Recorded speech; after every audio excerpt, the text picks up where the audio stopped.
para mim está um apreço grande e essa que está coisa que sempre mari para ko mais hinananta apreciar o qual mahasi pa hopi anya panang.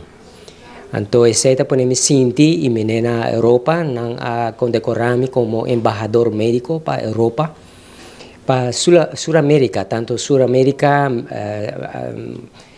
América Central e área do Caribe. Na condecorarme como embajador médico. Pero nunca ese mi no bisele. Mi no bisele en público, mi no bisele gobierno, pero mi tiene un título de embajador médico.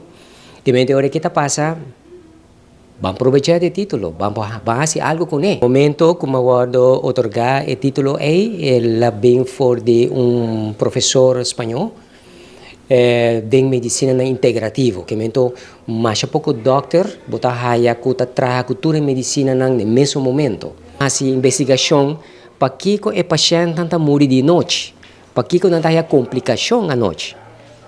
Não tanta tinha informação aí.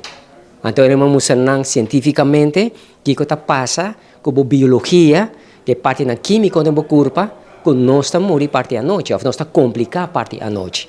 Então, a base de lo qual me explica especialista na Europa, na bisa não bonotam huisarts, bonotam doctor de casa, botar um especialista, well, nós também condecoramos. E na por uma fiesta, cena formal, e mas aí é carta oficial.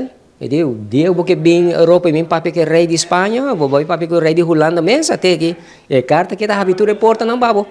Pero nunca me não usei para só minuto ego. De 3 hospital, nossa traja é de 3 hospital. Você é placa tem dormir na banco. Pero nunca me não papi de 6. Pero é mesmo hospital super avançado. Artificial Intelligence, Quantum Medicine, que é robotics. De 6 me estou papiando. Que aqui na Aruba menos para fazer transplante de coração pavo. Onde nós fazemos aqui que nós quer, banco de stem cell, nós podemos na Aruba. Tudo isso, e não está mal contento, pero não está fazendo nada. Não está fazendo absolutamente nada. Então, o que passa é praticar. Pessoa, o que se boa bom, não papapia malo de meu colega não está examinar paciente mais. Pessoa não está examinar paciente mais. E se botem problema, está problema, pero não está problema sobre botem quantidade de maleza no mesmo momento, pero o doctor diz, não, coisa está bopia só está malo, bopia somente vai waka, não examinar e dole cabeça. Pero importante é relacionar com o outro. Então, esse é falta de medicina convencional.